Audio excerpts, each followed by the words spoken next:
హరి ఓం శ్రీ గురుభ్యో నమ. కూర్మ పురాణంలో ఉన్నటువంటి శ్రీ కూర్మ స్తోత్రం పఠిద్దాం. ఎందుకంటే ఇప్పుడు రాబోయేటువంటి శ్లోకాలలో కూర్మావతారానికి సంబంధించినటువంటి విశేషాలని సుఖబ్రహ్మ పరీక్షణ్ మహారాజుకి చెప్తూ ఉన్నాడు. కాబట్టి ముందు కూర్మ స్తోత్రం చేసుకున్నాక తర్వాత విషయాన్ని చూద్దాం.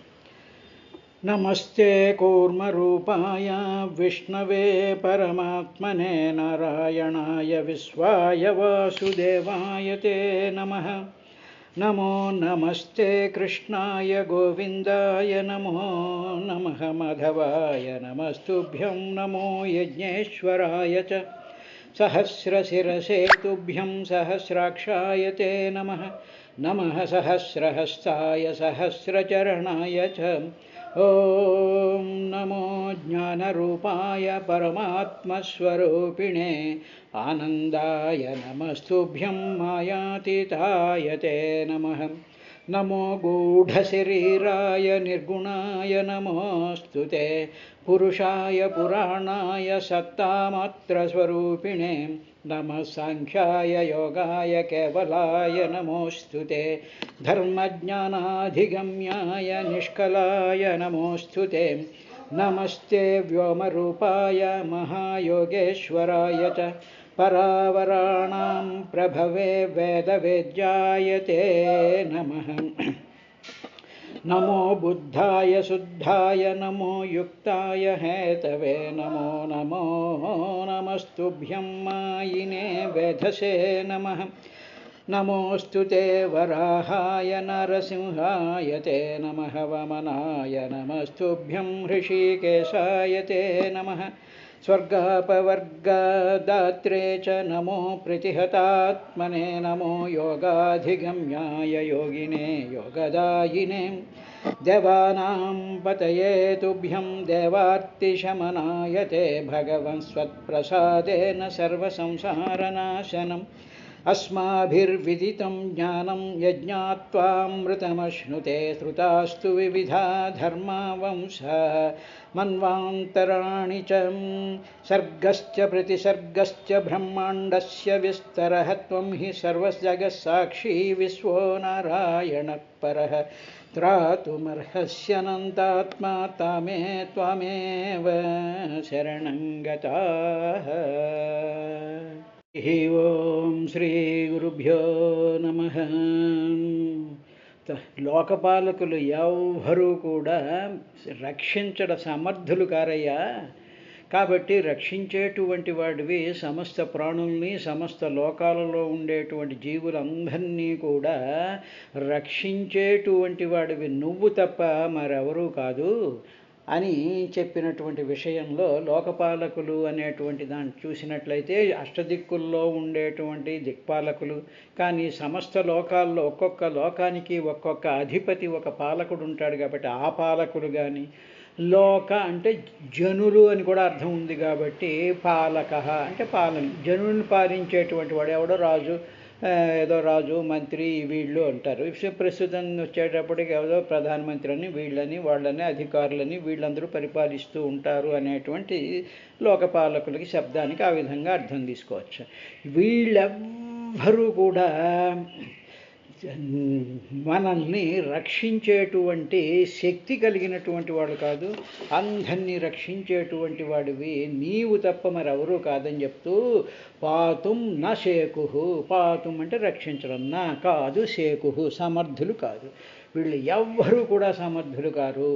కారణం ఏమిటి అనేటువంటి విషయాన్ని కూడా చెప్తూ మత్సరజ్వరా అన్నారు. మత్సరంతో కూడుకున్నటువంటి మత్సరం అనేటువంటి జ్వరంతో కూడుకున్నటువంటి వాళ్ళు లోకపాలకులు అన్నారు. ఆ లోకపాలకుల సంగతి పక్కన పెట్టండి. మనని పరిపాలించేటువంటి రాజులు కానివ్వండి, మనని పూర్వం పరిపాలించినటువంటి చక్రవర్తులు రాజులు వీళ్ళు వాళ్ళు కాకుండా ఇప్పుడు ప్రజెంట్గా కూడా చూసుకున్నట్లయితే లోక అంటే జనులను పాలించేటువంటి వాళ్ళు మత్సరగ్రస్తులు అంటారు. మత్సరము అంటే మత్సరానికి డెఫినేషన్ ఏమిటి అనేటువంటి చూసినట్లయితే ఉదాహరణకి ఒక పిల్లి ఉందనుకోండి. అక్కడ ఏదో ఎలక వెళ్తుంది, వెళ్తూ ఉండేటప్పటికి వెళ్ళి ఏం చేస్తుందంటే పిల్లి నిష్కారణంగా వెళ్ళి దాన్ని చంపేస్తుంది. దానికి ఒక కారణం అంటూ ఏముండదు, అది దానికి ఆకలి ఉండదు ఏముండదు, కానీ ఎలక అనేటువంటిది అక్కడికి వెళితే వెళ్ళి దాని మీద పట్టేస్తూ ఉంటుంది. దీన్నే బీస్ట్లీ ఇన్స్టింక్ట్స్ అంటారు. ఇన్స్టింక్ట్ అంటారు అంటే ఏమిటి? బీస్ట్లీ పశు సంబంధమైనటువంటి ఒక ఇన్స్టింక్ట్, ఒక ప్రొవకేషను ఉంటుంది. దీనితో ఏం చేస్తూ ఉంటుందంటే మానవులందరిలోనూ కూడా ఒక రకమైనటువంటి మత్సర భావం ఉంటుంది. ఏమిటి అంటే ఎవరైనా బాగున్నారు అనుకోండి, వాళ్ళు బాగుండేటప్పటికీ వాళ్ళని చూసి ఒక రకమైనటువంటి మనసులో ఒక అలజడి, ఒక రకమైనటువంటి నిర్లిప్తత, ఒక రకమైనటువంటి తీసి అవతల పారేసేటువంటి గుణం.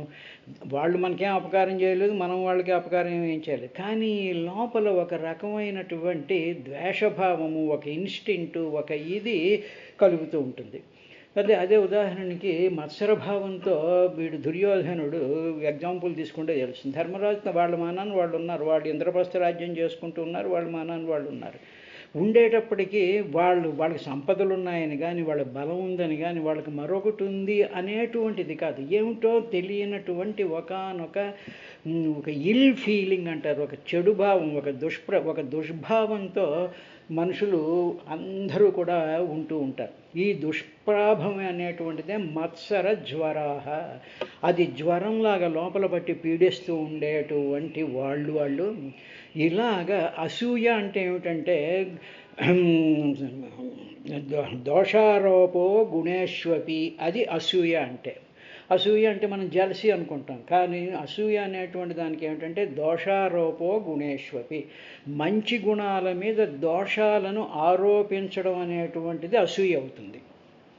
మత్సరం అంటే ఊరికినే ఒక పద్ధతిని కానీ, ఒక మనిషిని కానీ, ఒక వస్తువుని కానీ, ఒక దానిని కానీ నిరంతరము కూడా కామెంట్ చేస్తూ ఉండడం, దాని మీద ఒక రకమైనటువంటి ఏహ్యభావాన్ని పెంచుకుంటూ ఉండడం, ఏదో ఈ భావంతో ఒక నెగిటివ్ ఆస్పెక్ట్ అని అనుకుందాం. ఆ నెగిటివ్ ఆస్పెక్ట్తో అది జ్వరంలాగా సకల మానవుల్లోనూ కూడా ఉంటుంది. దుర్యోధనుడికి ఆ భావం ఉంది. వాడికి అసూయ కాదు, ఎందుకంటే ధర్మరాజుకి వాళ్ళకి సంపదలు ఏమున్నాయి, కానీ ఆ గుణాల మీద కూడా వీడేం ఆరోపణ చేయలే. ధర్మరాజుకి ధర్మగుణం ఉంది అని చెప్పి అది చెడ్డ గుణం అని చెప్పి ఆరోపణ చేయలే. సాధారణమైనటువంటి మానవులు ఏం చేస్తూ ఉంటామంటే, ఎవరైనా చాలా మంచివాడండి, ఆయన అన్ని దానాలు చేస్తూ ఉంటాడండి, ఆయన ఇవి చేస్తూ ఉంటాడండి అనగానే ఆ గాడిద గుడ్డండి, అది ఇన్కమ్ ట్యాక్స్ ఎగ్గొట్టేసేసి, లేకపోతే ఇక్కడ దొడ్డిదారుల్లో సంపాదించేసి ఆ పాపం పోగొట్టుకోవడం అని చెప్పి దానాలని చేస్తూ ఉంటాడు అని చెప్పి ఒక దోషాన్ని ఆ మంచి గుణం మీద ఆరోపించడం అనేటువంటిదే అసూయ. మత్సరం అంటే ఉత్తి పుణ్యాన్ని, ఇంకేమీ ఉండదు, ఉత్తి పుణ్యాన్ని అన్నట్టు. అంటే వాళ్ళు ఏదైనా కొనుక్కున్నారు, ఏదో టీవీ కొనుక్కుంటారు, కారు కొనుక్కుంటారు, మడోడు కొనుక్కుంటారు, మనోటి కొనుక్కుంటారు అనుకోండి, అప్పుడు మనం దాన్ని అసూయ అనుకుంటాం. దాన్ని అసూయ కాదు, అది కూర్చుని ఊరికనే వాళ్ళు ఏదో అని వాళ్ళ లోపల ఒక రకమైనటువంటి ఏడుపు, ఒక రకమైనటువంటి నిందాత్మకమైనటువంటి స్థితిని మత్సరము అంటారు. అటువంటి మత్సరం కలిగినటువంటి లోకపాలకులు హిత్వా, స్వామి నిన్ను వదిలేస్తారయ్యా మొట్టమొదటి, అసలు నీ స్పృహ ఉండదు వాళ్ళకి. ఇక రెండవది ఏమిటంటే పాతుం నశేకు, అటువంటి మత్సర గుణం కలిగినటువంటి వాళ్ళు ఎవరిని కూడా రక్షించలేరు. కాబట్టి అసూయ మత్సర గుణం పోవాలి అంటే భాగవతాన్ని పారాయణ చేయాలి, భాగవతం శ్రవణం చేయాలి, భాగవతం మీద భక్తిగా ఉండాలని చెప్తారు. అసూయ పోవాలి అంటే రామాయణం చదవాలి అని చెప్పి పెద్దలు చెప్తూ ఉంటారు. సరే, ఇది అయిన తర్వాత స్వామి నువ్వు మత్స్యరూపంతో ఈ మొత్తం అంతట్లోనూ కూడా సకల జీవుల్ని రక్షిస్తూ మళ్ళీ బ్రహ్మగారికి మెలకు వచ్చి మళ్ళీ సృష్టి చేసేంత వరకు కూడా అంత మహత్తరమైనటువంటి కాలం అంతా కూడా నువ్వు ఈ జీవుల్ని తీసుకుని అలాగ తిరుగుతూ ఉంటావు అన్నాడు. అంటే ఏమిటన్నమాట, అన్ని జీవరాశులు కూడా నిద్రలో ఉన్నప్పుడు ఆ అందరి జీవరాశుల్లో కూడా ప్రాణశక్తి స్వరూపంగా తిరిగేటువంటి ఆ పరమాత్మ యొక్క శక్తియే మత్స్యము.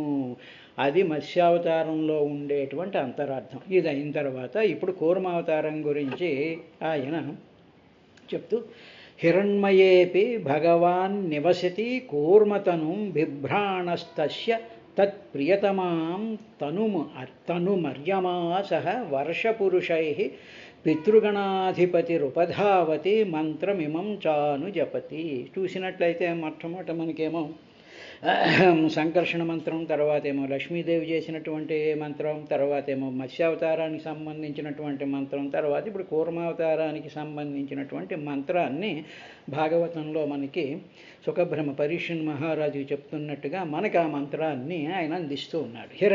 హిరణ్మయేపి, హిరణ్మయ అనేటువంటి ఇంకొక అర్థం కేతుమాలం అని, జంబూద్వీపం అని, తర్వాత భద్రాశ్వం అని, ఈ ఒక్కొక్క ద్వీపాలు చూసాంగా. ఇప్పుడు హిరణ్మయం అనేటువంటి ద్వీపంలో, అంటే మన నవద్వీపాల్లో లేకపోతే సప్తద్వీపాల్లో ఉండేటువంటి హిరణ్మయం అనేటువంటి రూపంలో స్వామి కూర్మతమం బిభ్రాణ, బిభ్రాణం అంటే ధరించడం అనమాట. ఆయన ఆ హిరణ్మయం అనేటువంటి ఆ ద్వీపంలో కూర్మ రూపంతో ఆయన ధరించి భగవాన్ నివసతి, అక్కడ ఆయన నివసిస్తూ ఉన్నాడు. అంటే కూర్మావతార రూపంలో ఆయన అక్కడ నివసిస్తూ ఉన్నాడయ్యా. అటువంటి ఆ రూపాన్ని, ఇందాక రూపాన్నేమో ఈ మత్స్యావతారాన్నేమో శ్రాద్ధదేవుడు అనేటువంటి మనువు ఆయన ఆయన ఆయన ఆయన పాలన కింద ఉండేటువంటి జనులు, వాళ్ళ సంసారాలు, వాళ్ళందరూ వాళ్ళు మత్స్యావతారాన్ని జపించారు. మరి ఇక్కడ కూర్మావతారాన్ని, కూర్మస్వరూపంలో వ్యక్తమైనటువంటి పరమాత్మను తత్ప్రియతమాం తను పితృగణ అధిపతి ఆర్యమా వర్ధపురుషై, అక్కడ ఈ హిరణ్మయం అనేటువంటి ఆ ద్వీపంలో కూర్మావతార స్వరూపంగా అవతరించినటువంటి పరమాత్మ యొక్క తత్ ప్రియం తను, చాలా ప్రియమైనటువంటి, చాలా అందమైనటువంటి, చాలా లైకబుల్ అనేటువంటి ఆయన యొక్క తను, ఆ రూపాన్ని, ఆ శరీరాన్ని పితృగణ అధిపతి, పితృదేవత యొక్క గణాలకి అధిపతి అయినటువంటి ఆర్యముడు అనేటువంటి ఆయన పితృదేవతలకి, మామూలుగా దేవగణాలకి ఇంద్రుడిలాగా, వరుణలోకానికి వర్ణుల్లాగా, అలాగే పితృదేవతలందరికీ కూడా రాజు ఎవరు అంటే, అధిపతి ఎవరంటే ఆర్యముడు అనేటువంటి పితృదేవత. ఆ పితృదేవత వర్షపురుషై సహా ఆ హిరణ్మయం ఖండంలో, ఆ ద్వీపంలో ఉండేటువంటి ఆ ప్రజలందరితోనూ కలిసి ఈ ఆర్యముడు అనేటువంటి పితృదేవత గణాధిపతి ఆయన ఏం చేస్తున్నాడంటే ఉపధావతి, ఆ కూర్మావతార స్వరూపంలో వ్యక్తమైనటువంటి ఆ తాబేలు రూపాన్ని ఉపధావతి ఆయన సేవిస్తున్నాడు. దాని పూజలు పునస్కారాలు వాటిని చేస్తూ ఉన్నాడయ్యా. తర్వాత చేస్తూ ఆయన ఏ విధంగా చేశాడంటే ఇమం మంత్రం అనుజపతి, ఈ చెప్పబోయేటువంటి ఆ తాబేలు యొక్క, అంటే కూర్మావతార స్వరూపం యొక్క మంత్రాన్ని జపతి, అంటే నిరంతరంగా. ఇందాక ఆ మత్స్యావతార స్వరూపాన్ని శ్రాద్ధదేవుడు నిరంతరం ఇదానీమపి ఈనాటికి కూడా అన్నారుగా. అదేవిధంగా ఇక్కడ అనుజపతి, నిరంతరంగా ఈనాటికి కూడా పితృగణాధిపతి అయినటువంటి ఆర్యముడు అనేటువంటి ఆయన ఆ తాబేలు యొక్క మంత్రాన్ని ఆయన నిరంతరం కూడా జపిస్తూ ఉన్నాడయ్యా అని చెప్తూ, ఏమిటా మంత్రం అనేటువంటిది శ్రద్ధగా వినండి. ఓం నమో భగవతే అకూపారాయ సర్వసత్వగుణ విశేషణాయానుపలక్షితస్థానాయ నమో వర్ష్మణే నమో భూమ్నే నమో నమో అవస్థానాయ నమస్తే. ఓం నమో భగవతే అకూపారాయ సర్వసత్వగుణ విశేషణాయాన్ ఉపలక్షితస్థానాయ నమో వర్ష్మణే నమో భూమ్నే నమో నమో అవస్థానాయ నమస్తే అని చెప్పి ఆయన ఆ మంత్రాన్ని జపించాడు. దీని అర్థం ఏమిటంటే, ఓం అంటే ప్రతి మంత్రం మనం మొదలుపెట్టాడు ఓంకారంతో మొదలుపెట్టారు కాబట్టి ఓం. ఆ అవతారం ఎటువంటిది అంటే భగవంతుడైనటువంటి ఆ కూర్మావతార స్వరూపుడైనటువంటి భగవతే అకూపారాయ ఆదికూర్మస్వరూపమైనటువంటి ఓ భగవంతుడా స్వామి అకూపారాయ ఆదికూర్ముడు అనేటువంటి ఆ ఆకారంతో నువ్వు భగవంతుడైనటువంటి నీవు వచ్చి నాకు కనిపించావయ్యా. కాబట్టి నమః నమః నమః అని చెప్పి మనం కూడా ఒకసారి ఆ బ్రహ్మాండమైనటువంటి తాబేలు స్వరూపంతో ఉండేటువంటి పరమాత్మకు నమస్కారం చేసుకున్న తర్వాత ఆ పరమాత్మ ఆ ఆదికూర్మ రూపుడైనటువంటి పరమాత్మ ఎటువంటి వాడంటే సర్వసత్వగుణ విశేషణాయ, సర్వసత్వగుణ విశేషణాయ, పరిపూర్ణమైనటువంటి సత్వగుణ విశేషణం కలిగినటువంటి వాడు. అంటే ఏమిటనమాట, ఆ తాబేలు ఆ కనిపించేటువంటి తాబేలు ఏమిటంటే సర్వసత్వగుణం, సమస్తమైనటువంటి లోకాలలోనూ సమస్తమైనటువంటి జీవులలోనూ పరమాత్మలోనూ ఉండేటువంటి సర్వసత్వం ఏదైతే ఉందో, సత్వము అంటే సాత్విక గుణం అని ఒక అర్థం, రెండోది ఏమిటంటే బలము అని కూడా ఒక అర్థం. సత్వము అంటే బలం. అంటే ఆ తాబేలుకి సర్వసత్వ గుణ విశేషణాయ, అంత బ్రహ్మాండమైనటువంటి ఆ బలం కలిగినటువంటి విశేషణంతో ఆయన ఉన్నాడయ్యా. అటువంటి ఆయన ఏమిటంటే అనుపలక్షిత స్థానాయ, తరువాత ఆ పరమాత్మ ఎటువంటి వాడంటే అనుపలక్షిత స్థానాయ, ఆ పరమాత్మ ఎప్పుడు వ్యక్తం కాడు, కనిపించడు, ప్రత్యక్షంగా కనిపించేటువంటి వాడు కాదు. నీవు కనిపించకుండా ఉన్నావయ్యా నువ్వు అన్నాడు. ఇక్కడ రెండు విధాలు ఏమిటి అంటే, ఆ తాబేలు స్వరూపంతో ఆర్యముడికి కనిపించే ముందు ఆయనకి నేను ఇలా వస్తున్నాను అని చెప్పినప్పుడు వస్తున్నాడు అని చెప్పి చూసేటప్పటికి ఆయన కనిపించటం లేదు. ఎక్కడ కనిపించకుండా ఎక్కడున్నాడు అంటే ఆ సముద్రంలో ఉండిపోయాడు. సముద్రంలో ఉండడం మూలంగా, సముద్రం కప్పి ఉండడం మూలంగా ఆయనకి కనిపించలేదు అని ఒక అర్థం.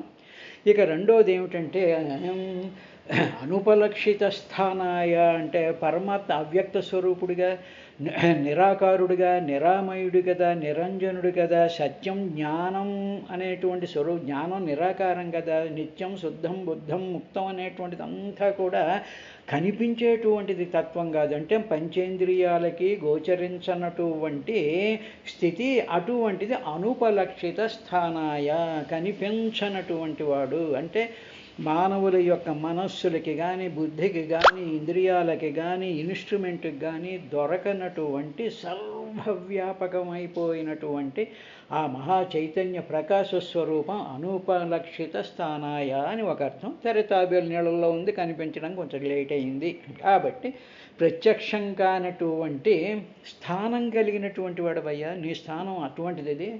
తర్వాత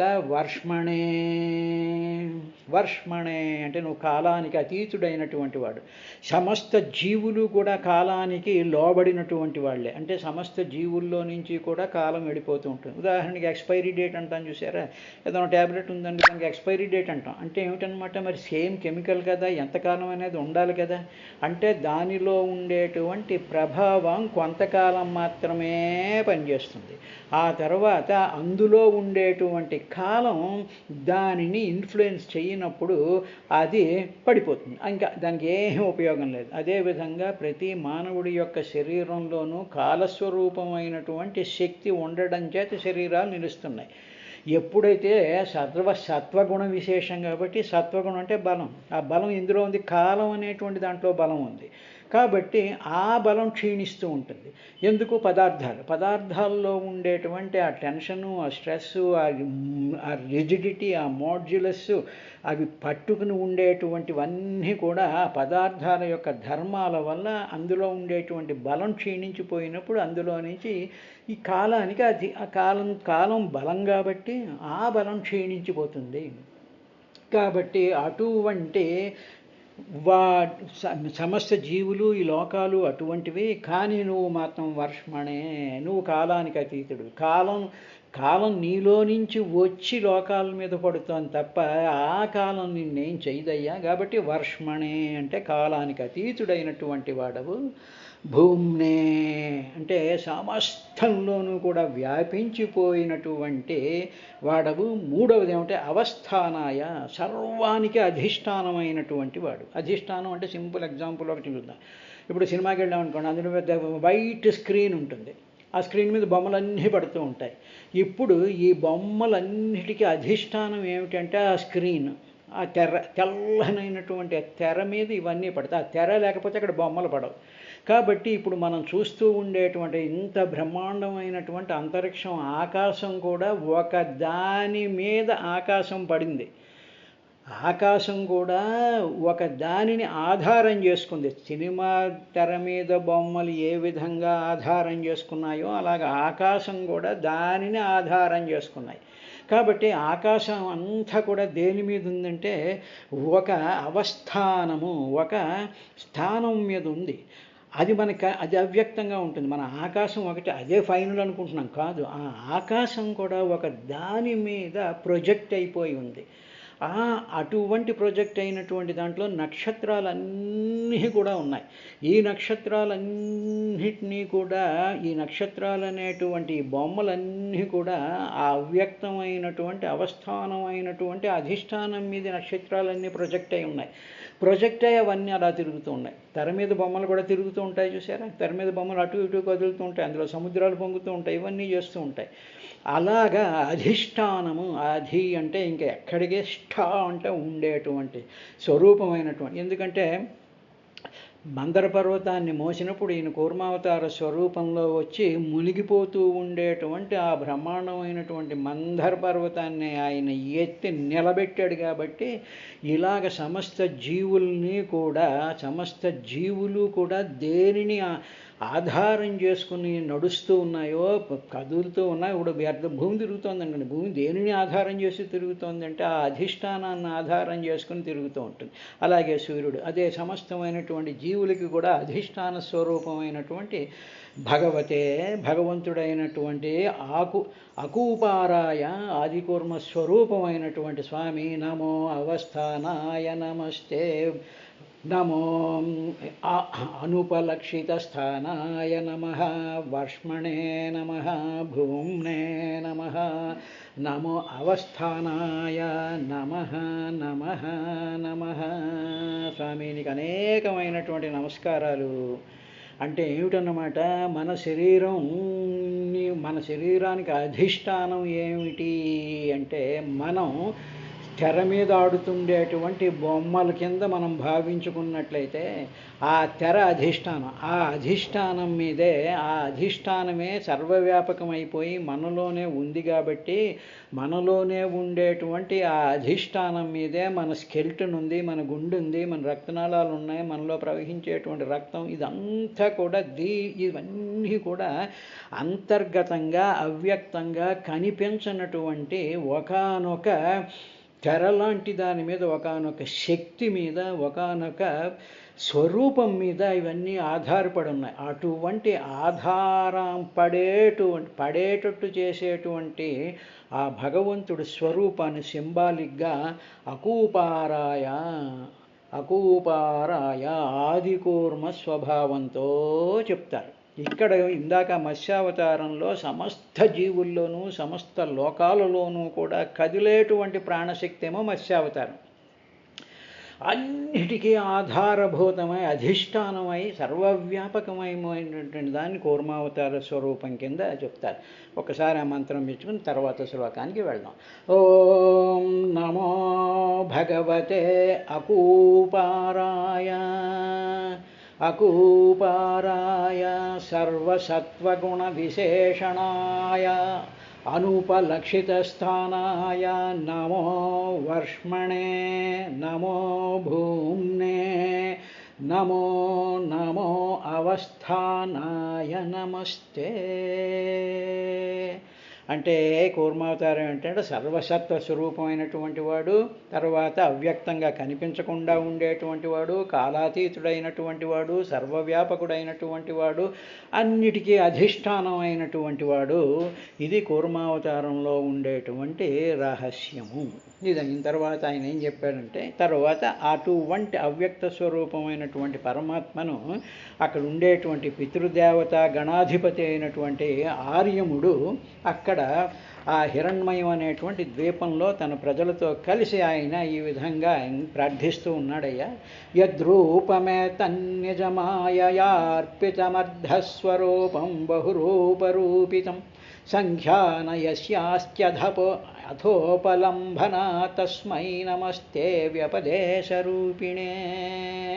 స్వామి, సర్వపదార్థాల రూపంలో ఉన్న ఈ జగత్ నానా రూపాలుగా కనిపిస్తుంది కదా. ఈ జగత్ అంతా కూడా నక్షత్రాలు అన్నాడు, గ్రహాలు అన్నాడు, చెట్లు అన్నాడు, చేమలు అన్నారు, ఇవన్నారు, అవన్నారు, భూమి అన్నాడు, ఇలాగా అనేక నామరూపాలతో కనిపిస్తూ ఉండేటువంటిది ఉంది చూసావా. దీని అంతటినీ ప్రకాశింపజేస్తూ కనిపించేటట్టు చేస్తున్నటువంటిది నీ మాయాశక్తేనయ్యా.